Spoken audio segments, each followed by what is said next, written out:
드러내셔서 주님을 더욱더 사랑하게 하여 주시고 하나님께 우리의 영혼이 나아가는 시간 되게 하여 주시옵소서. 하나님을 알 때 바르게 알게 하여 주시고 예수 그리스도에 대한 분명한 지식과 분명한 믿음으로 주님을 기뻐하며 또 주님을 찬송하며 예배하는 저희들 되게 하여 주시옵소서. 예수 그리스도 이름으로 간절히 기도합니다. 아멘. 세상에는 비범한 존재들의 어떤 특별한 탄생에 대한 설화나 신화 같은 게 있습니다. 혹시 여러분 아시는 거 있으세요? 네. 고조선의 시조로 알려진 단군 신화가 그렇죠. 인간 세상을 널리 이롭게 하려고, 한자로 뭡니까? 홍익인간. 네. 그래서 하늘에서 내려온 환웅과 곰이 동굴에서 마늘 20개를 먹고 견뎌서 곰이 인간이 된 웅녀하고 결혼해서 태어난 존재가 이제 단군이죠. 겨드랑이에서 태어난 탄생설화도 있습니다. 누굽니까? 예. 마야 부인이라는 사람이 꿈을 꿨는데 흰 코끼리가 자기한테 쑥 들어왔다 나가는 거예요. 그리고 그렇게 한 뒤에 임신을 하고 나중에 그 아이가 태어났는데 겨드랑이에서 이렇게 아이가 태어났어요. 누굽니까? 네, 부처가 된 석가모니입니다. 오늘 본문은 위대한 탄생에 대한 이야기입니다. 구약 성경에서 가장 최고의 선지자인 세례 요한의 잉태 예고와 또 탄생 예고, 또 예수 그리스도, 모든 인류의 구원자 되시는 예수 그리스도의 탄생에 대한 예고의 말씀, 그러니까 위대한 탄생에 대한 내용이 오늘 본문입니다. 예수님의 탄생 스토리는 다른 탄생 이야기와 어떻게 다릅니까? 예수님이라는 특별한 인물, 특별한 존재를 마찬가지로 신격화하고 또 신비화한 그런 어떤 이야기입니까? 만약에 그렇다면 우리가 예수를 믿어야 될 이유가 전혀 없죠. 어떻게 다릅니까? 그걸 오늘 아시는 것이 여러분의 책임입니다. 그래서 우리가 믿고 있는 이 예수 그리스도가 진정 진리라는 것을 마음 가운데 깊이 확신하고 주님을 더 분명하게 믿는 그런 시간 되시기를 바랍니다. 1장 5절부터 80절까지 내용은 여러분 지난주에 나눠드린 전체 개요 책자 가지고 다니시죠? 거기 보시면 1장 5절부터 4장 13절까지는 그리스도의 공생의 사역을 예비하는 단락에 속하거든요. 그 단락 중에서 오늘은 첫 번째 부분에 해당합니다. 그래서 세례 요한의 탄생이 예고되고 있고, 그 다음에 잉태, 그 다음에 예수님의 탄생이 예고되고 있고, 잉태, 그 다음에 세례 요한의 출생, 그 다음은 뭐겠습니까? 예수님의 탄생이겠죠. 예수님의 탄생은 2장에 나옵니다. 그러니까 이걸 이제 교차 구조라고 하거든요. 동일한 내용이 이렇게 번갈아 가면서 반복되는 그런 구조입니다. 이러한 어떤 구조를 머릿속에 담아두시고 말씀을 들으시면 도움이 많이 되실 겁니다.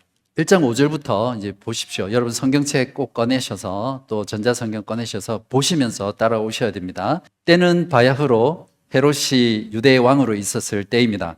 사가랴는 제사장이었고 또 그의 아내 엘리사벳도 아론의 자손의 가문이니까 제사장 가문이죠.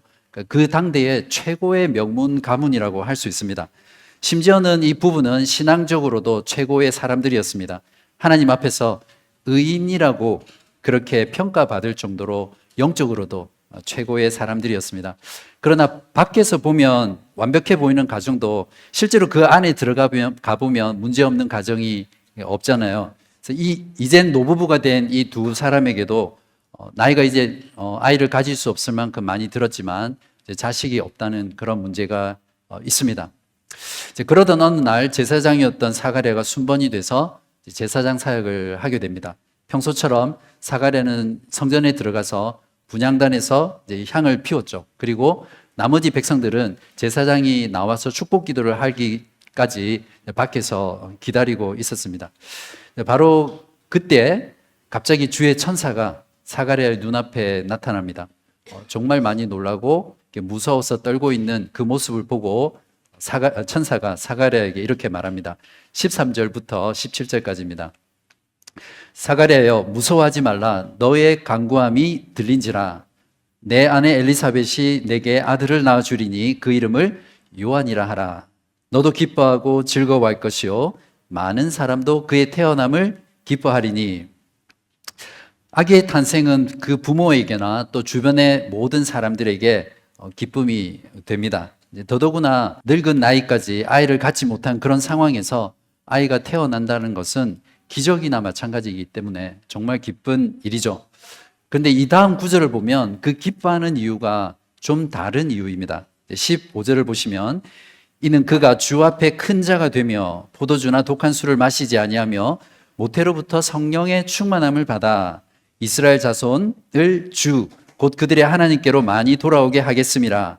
그가 또 엘리야의 심령과 능력으로 주 앞에 먼저 와서 아버지의 마음을 자식에게 거스르는 자를 의인의 슬기에 돌아오게 하고 주를 위하여 세운 백성을 준비하리라. 네, 여기서 왜 특별히 기뻐한다고 말하고 있습니까? 이제 태어날 아이는 주 앞에서 큰 자다. 이제 그렇기 때문에 기뻐한다고 하면서 포도주와 독한 술을 마시지 않는다라고 말하는데 이 내용은 구약 성경에 나시린이라는 거 아시죠? 그래서 어릴 때부터 이제 구별된 마치 삼손처럼 이제 그런 존재라는 말입니다. 근데 이 아이는 엄마 뱃속에서부터 성령으로 충만한 그런 특별한 아이입니다. 여기서 뱃속에서부터 성령 충만하다는 건 어떤 걸 의미할까요? 나중에 뒤에서 답을 해드리겠습니다. 자, 이 아이가 큰 자인 것은 위대한 사명 때문이죠. 무엇입니까? 이스라엘 자손을 엘리야의 심령과 능력으로 주님께 돌아오게 하는 겁니다. 쉽게 말하면 주의 길을 미리 예비하는 것이 이 아이의 사명입니다. 세례 요한의 탄생은 400년 전에 예언되었던 말라기 4장 5절에서 6절의 성취입니다. 5절부터 보시면 보라 여호와의 크고 두려운 날이 이르기 전에 내가 선지자 엘리야를 너희에게 보내리니 그가 아버지의 마음을 자녀에게로 돌이키게 하고 자녀들의 마음을 그들의 아버지에게로 돌이키게 하리라. 돌이키지 아니하면 두렵건대 내가 와서 저주로 그 땅을 칠까 하노라 하시니라. 이 천사의 예언이 이 말라기 선지자의 예언과 일치하죠. 이 천사의 예고는 하나님의 위대한 계시의 말씀입니다. 말라기 선지자가 400년 전에 예언을 마친 이후로 이스라엘 백성들에게는 400년 동안 하나님께서 그 어떤 예언이나 꿈이나 환상이나 이런 것들을 통해서 계시의 말씀을 주지 않으셨거든요. 그것이 이스라엘 백성에게는 사실은 형벌이죠. 하나님의 더 이상 말씀하지 않는 것이 그런 것인데요. 이제 400년간의 그 침묵을 깨시고 이제 드디어 하나님이 다시 자기 백성에게 말씀하기 시작하신 것입니다. 그런데 이에 대한 사가랴의 반응은 그 옛날 자신들의 조상들이 밟았던 그 전철을 그대로 밟고 있습니다. 어떤 면에서는 인간이기 때문에 당연한 반응일 겁니다. 이미 나이가 들었고 또 아내는 임신하지 못하고 경수가 아마 끊어졌던 그 상태에서 아내가 아이를 가진다고 하니까 당연히 이렇게 반응하겠죠. 자, 그래서 천사가 이렇게 말합니다. 18절에 내가 이것을 죄송합니다. 사가랴가 이렇게 반응합니다. 내가 이것을 어떻게 알리오? 내가 늙고 아내가 나이가 많으니이다. 이렇게 그 인간의 불가능함들에 반응하죠. 자, 이 사가랴의 말투는 철저한 불신입니다. 나도 늙었고 아내도 아이를 가질 수 없을 만큼 늙었는데 즉 절대 불가능한 이 상황에서 어떻게 아이를 가질 수 있다고 말씀하십니까? 증거를 좀 대보세요. 이런 뉘앙스로 대답하는 것입니다. 그 옛적에 아브라함의 아내 사라도 동일한 반응을 했죠. 하나님의 사자가 아브라함에게 내년 이맘때에 네가 사라가 아들을 가질 것이다 라고 말했을 때 그 옆에서 조용히 듣고 있다가 사라가 어떤 반응을 했습니까? 웃었죠. 그 말을 믿지 않았기 때문입니다.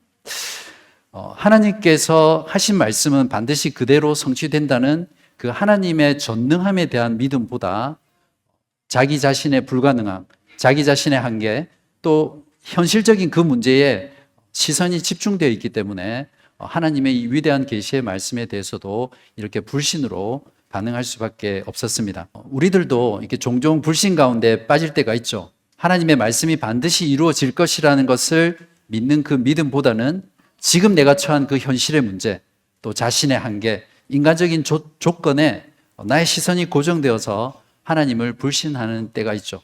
언제나 우리의 인생 가운데 어떤 중요한 선택이나 또 위기가 있을 때 그때는 우리가 우리의 시선을 나와 인간에게서 또 현실에게서 돌이켜서 하나님을 바라보는, 하나님께 시선을 고정하는 것이 우리들에게 굉장히 중요합니다.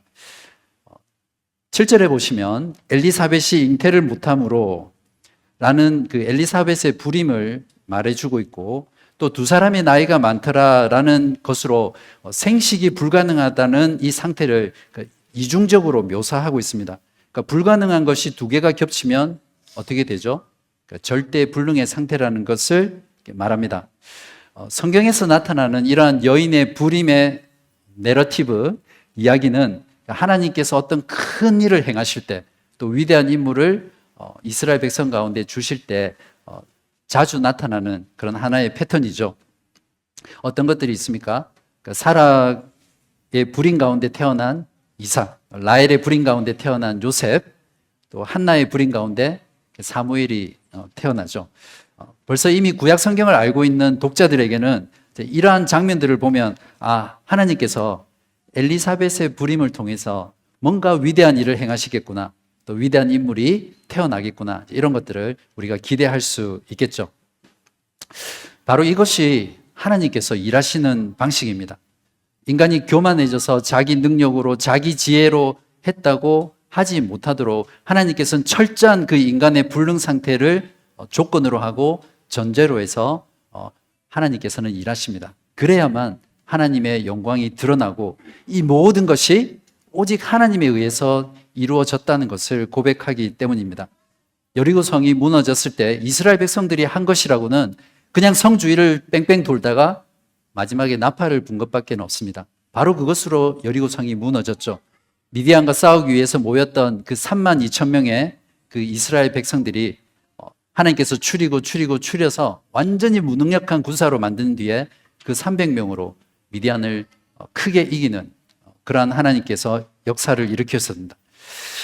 여러분의 삶도 가만히 돌아보십시오. 아마 여러분이 가장 낮아지고 가장 무기력해졌을 때 하나님의 은혜와 하나님의 능력과 또 하나님의 영광이 여러분의 삶을 통해서 또 여러분의 믿음을 통해서 드러났을 거라고 생각합니다.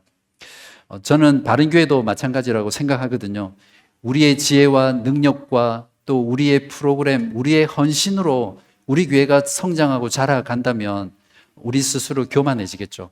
말로는 하나님이 다 하셨어요. 하나님의 은혜였다라고 말하지만 정작 우리 마음속에는 또 우리가 알지 못하는 것 속에서 우리 자신을 드러내고 우리의 힘을 자랑하게 되겠죠. 그거는 하나님의 영광을 도둑질하는 것과 마찬가지입니다.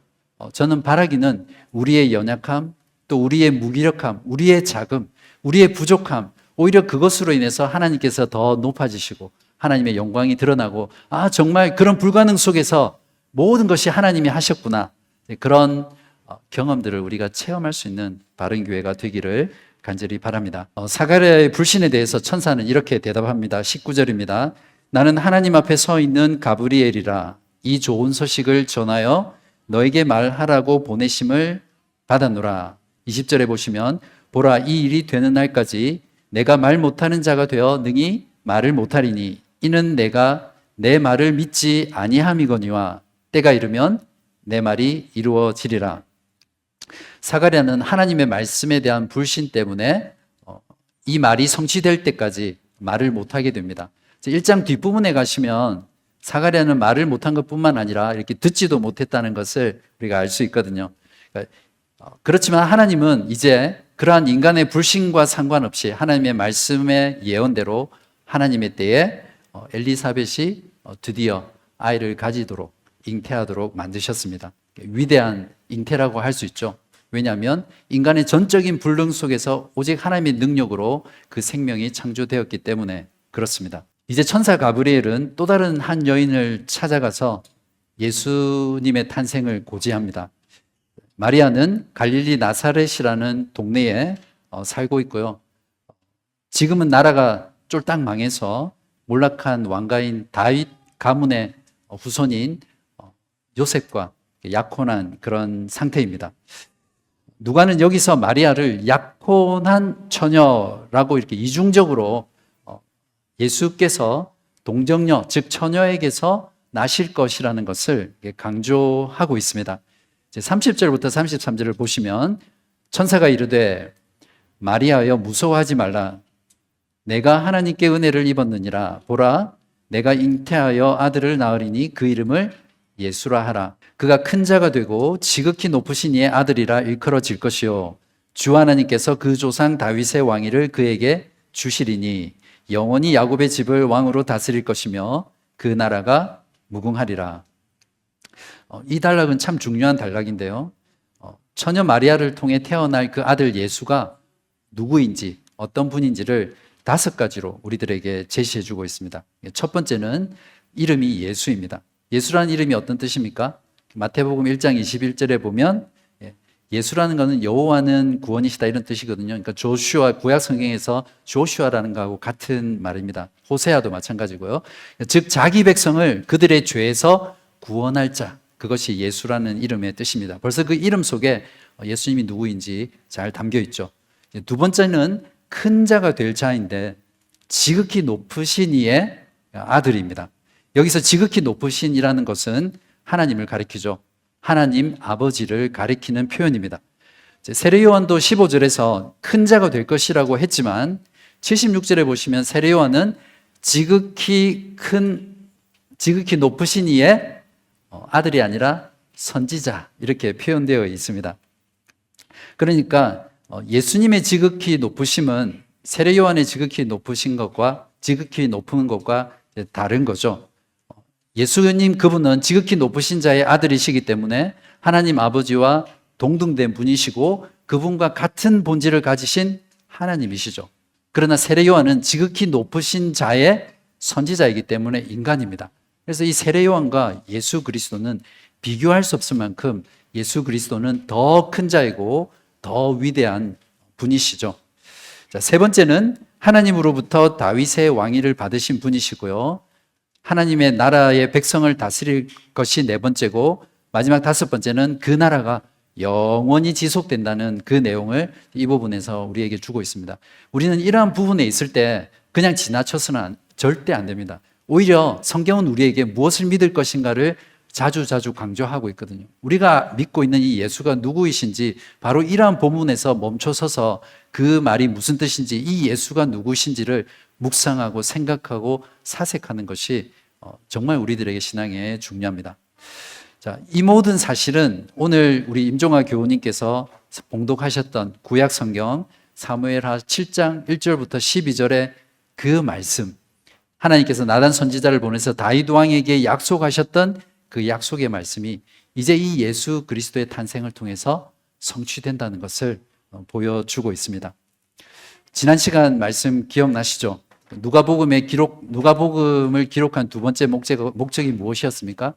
구약 성경의 모든 말씀이 예수 그리스도 그분의 인격과 그분의 사역 가운데 완전히 성취되었다. 그래서 그것을 통해서 예수를 믿는 자가 확신을 가지고 그 믿는 바에 더 강한 확신을 얻도록 하는 것이 누가복음의 목적이라고 했잖아요. 그러한 것처럼 이러한 본문들을 통해서 예수 그리스도, 우리에게 오신 그 예수 그리스도가 진정 참이구나, 진리구나, 온전한 분이구나, 이런 것들을 우리 마음 가운데, 믿음 가운데 확신할 수 있습니다. 자, 이제 마리아는 이 압도적이고 신비롭고 놀라운 계시에 대해서 어떻게 반응합니까? 사가랴처럼 반응했습니까? 34절에 보시면 나는 남자를 알지 못하니 어찌 이 일이 있으리이까? 어쩌면 마리아 역시 그 인간의 한계와 또 불가능에 대한 자각으로 그렇게 대답한 것처럼 보입니다. 마리아도 그저 평범한 사람이기 때문에 인간의 상식과 지식과 경험으로는 처녀가 아이를 갖는다는 것은 불가능하잖아요. 그래서 어쩌면 마리아도 불신의 마음으로 이렇게 대답했을 수 있습니다. 이제 마리아는 징계를 받아야 합니까? 사가랴처럼? 근데 천사의 대답을 보면 대단한 반전이 일어납니다. 오히려 천사는 사가랴와 전혀 다르게 마리아에게 더 큰 확신을 주는 말을 합니다. 아이를 낳지 못하는 엘리사벳도 이미 임신한 지 6개월이다. 이런 말씀까지 하면서 확신을 주고 있죠. 이러한 것들을 보면 마리아의 이 대답, 이 반응은 사가랴처럼 불신이 아니라 그 하나님의 계시의 말씀에 대한 놀라움, 경탄, 또 신비로움, 그런 것들에 대한 반응으로 이해를 할 수 있습니다. 35절부터 37절을 보시면 천사가 대답하여 이르되 성령이 너에게 임하시고 지극히 높으신 이의 능력이 너를 덮으시리니 이러므로 나실 바 거룩한 이는 하나님의 아들이라 일컬어지리라. 보라, 너의 친족 엘리사벳도 늙어서 아들을 배었느니라. 본래 임신하지 못한다고 알려진 이가 이미 6달이 되었나니 대저 하나님의 모든 말씀은 능하지 못하심이 없느니라. 천사의 대답은 무엇입니까? 성령의 능력으로 하나님의 전능이 그 인간의 불가능을 뚫고 깨뜨리고 성취된다는 그런 말씀이죠. 예수 그리스도는 성령의 능력으로 나신 분이기에 온 우주 가운데 그 어떤 존재와도 철저히 구별된 유일한 분이시죠. 그래서 그분의 거룩한 분이십니다. 그리고 그분이 하나님의 아들이시죠. 37절이야말로 인간의 불능을 깨뜨리고 하나님의 말씀이 반드시 성취될 것이라는 그런 것에 대한 절대적인 정답이 나와 있습니다. 대저 하나님의 모든 말씀은 능하지 못하심이 없느니라. ESV 영어 성경은 이렇게 번역을 하고 있습니다.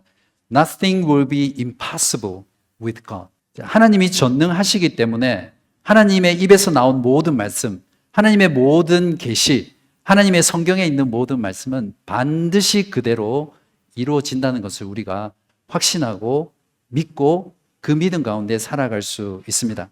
구약의 모든 말씀대로 세례 요한이 인간의 전적인 불가능 가운데서 잉태되었고 또 조금 뒤에 태어납니다. 이제 예수도 그 인간의 전적인 불능 가운데 하나님의 그 성령의 능력으로 예고된 대로 잉태되고 태어날 것을 곧 뒷부분에서 말해주고 있습니다. 자, 이러한 천사의 말에 마리아는 이렇게 고백합니다. 38절입니다. 주의 여종이오니 말씀대로 내게 이루어지이다. 마리아는 전능자의 모든 말씀은 반드시 성취될 것이라는 것을 믿었음을 이 고백을 통해서 우리는 알 수 있습니다. 마리아의 이 고백은 우리들에게 진정 참된 신앙이 무엇인지를 잘 보여주고 있는 롤 모델이죠. 이 고백은 그저 단순한 지식적인 믿음도 아니고요. 그냥 순간적인 감정의 믿음도 결코 아닙니다. 이 천사가 고지한 대로 처녀인 몸에서 자기가 아이를 가지게 된다면, 그것이 이루어진다면 마리아 자신은 그 당시 유대 사회에서 철저히 매장당할 것이고 온갖 조롱과 비난과 심지어는 돌에 맞아서 죽을 수밖에 없는, 말 그대로 하나님의 그 예언의 말씀이 자신에게 그대로 이루어지면 자기는 죽어야 됩니다. 그 당시 사회적인 배경 속에서는. 그러니까 마리아의 이 고백은 나는 죽어도 좋습니다 라는 어떤 순교적인 순종의 고백이라고 우리가 이해할 수 있죠. 바로 이러한 신앙의 고백이야말로 참된 신앙과 또 순종의 본질이 무엇인지 우리에게 보여줍니다.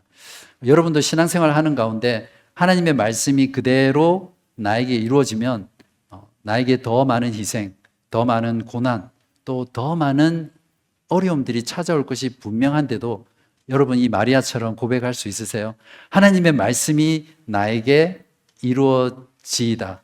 이렇게 고백할 수 있습니까? 드디어 마리아도 아이를 잉태하고 친척인 엘리사벳을 이제 방문합니다. 39절에 보십시오.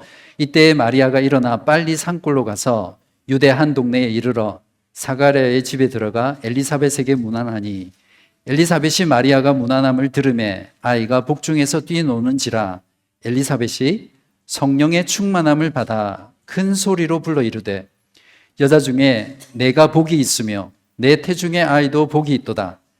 내 주의 어머니가 내게 나아오니 이 어찌 된 일인가?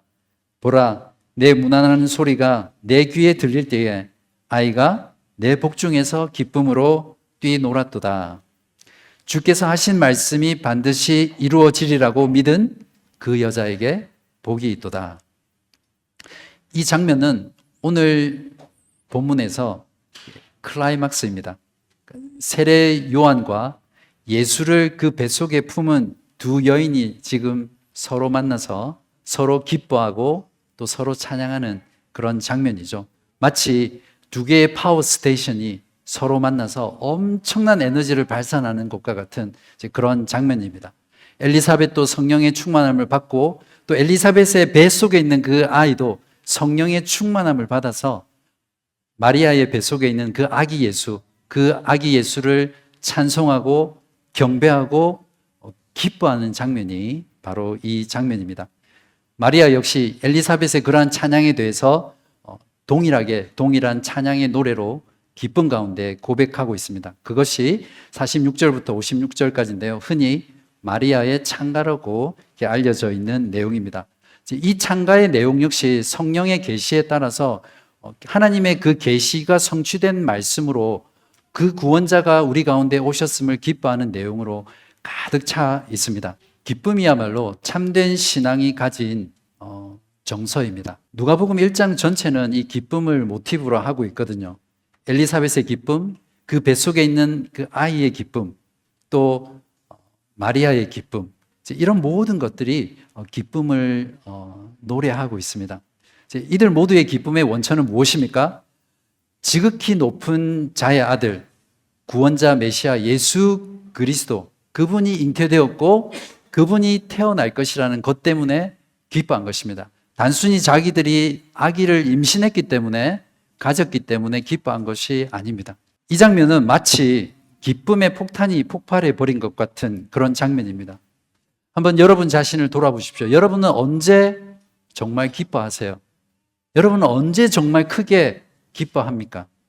여러분의 기쁨의 원천이 진정 예수 그리스도 그분이십니까? 여러분이 예수 그리스도를 알고 그분을 믿고 그분 안에서 영원한 생명, 영원한 나라를 약속받았다는 그 사실 때문에 여러분은 기뻐하십니까? 그리스도인들의 기쁨의 원천은 예수 그리스도입니다. 그렇기 때문에 그리스도인은 잠깐 슬퍼하고 또 잠깐 우울할 수는 있습니다. 그렇지만 근본적으로 그리스도인은 항상 기뻐해야 합니다. 오늘날 신자는 사실 너무 우울합니다. 기쁨이 별로 없는 것 같아요. 저희 교회는 아닙니다. 교회에 들어오는 그 순간 그분들의 얼굴을 보면 너무 우울하세요. 벌써 얼굴에 어둠의 그림자가 짙게 드려져 있고요. 마치 세상에 있는 모든 무거운 짐을 홀로 지고 가는 것 같은, 신자지만 그리스도인이지만 그 안에서 샘솟는 그런 기쁨의 모습들이 얼굴 가운데 잘 나타나지 않는 것 같습니다. 우리가 기뻐하지 않는 것은, 그리스도인임에도 불구하고 기뻐하지 않는 이유는 기쁨의 원천을 그리스도가 아니라 내 자신, 또 내 가운데 이루어진 어떤 세상적인 좋은 일, 또 현실적인 것에 내 기쁨의 이유, 기쁨의 원천을 삼기 때문에 그 기쁨이 생겼다가도 없어지고 슬퍼하고 우울하고 하게 되는 거죠. 진정 그리스도가 나의 기쁨의 원천이 된다면 저와 여러분의 기쁨은 결코 마르지 않을 것이고 다함이 없을 것이고 그 기쁨의 깊이와 높이는 정말 놀랍도록 높고 깊고 넓을 것이라고 저는 확신합니다. 그래서 성경은, 신약 성경은 우리에게 항상 기뻐하라고 명령하고 있습니다. 그냥 한 번씩 어쩌다가 옵션으로 기뻐하라는 것이 아니라 항상이라는 건 예외가 없잖아요. 항상 기뻐하라. 그렇게 말씀하시는 것은 바로 그 기쁨의 원천 되신 예수 그리스도가 우리와 연합해 있고 우리가 그분 안에서 죄사함 받고 영원한 생명을 누리고 있기 때문에 그렇습니다. 57절부터 66절 사이에는 드디어 세례 요한이 위대한 탄생이 이루어지고요. 또 67절에서 80절에서는 그 사가랴에 닫혔던 입이 열려서 터져 나오는 첫 번째 말이 놀라운 예언의 말씀, 구원의 찬양을 터뜨리고 있는 것으로 1장이 끝이 납니다. 자, 이렇게 해서 지극히 위대한 탄생을 예비한 그 탄생의 스토리가 끝이 납니다. 이제 남은 건 위대한 탄생, 그리스도의 탄생이 남았죠. 그건 다음 주에 to be continue 하겠습니다. 자, 오늘 말씀을 통해서 세례 요한의 탄생 예고와 또 탄생을 보았습니다. 세례 요한의 탄생이 위대한 건 그의 탄생이 예비하는 분이 지극히 높으신 분이고 지극히 위대한 분이시기 때문입니다. 세례 요한은 큰 자였지만 예수님은 더 큰 자였습니다. 세례 요한은 죄사함으로 말미암는 구원을 주의 백성에게 알리는 자이지만 예수님은 자신의 이름으로 죄사함을 받게 하고 자기 백성을 구원하실 자, 구세주 메시아이십니다. 사랑하는 바른교회 여러분, 여러분은 이 예수를 아십니까? 정말 이 예수를, 이 말씀이 우리에게 가르쳐주는 대로 그렇게 알고 믿고 또 그 가운데 기뻐하십니까? 그렇다면 우리의 구원자 되신 예수 그리스도를 여러분의 기쁨의 진정한 원천으로 삼으시고요. 항상 기뻐하면서 그분을 바라보시길 바랍니다. 이미 오신 그리스도, 지금 우리 가운데 계신 그리스도, 그리고 장차 오실 그 그리스도를 바라보며 늘 주님을 기뻐하고 그분을 찬송하고 그분을 예배하는 그런 복되고 아름다운 삶 살아가시기를 주님의 이름으로 간절히 기도합니다.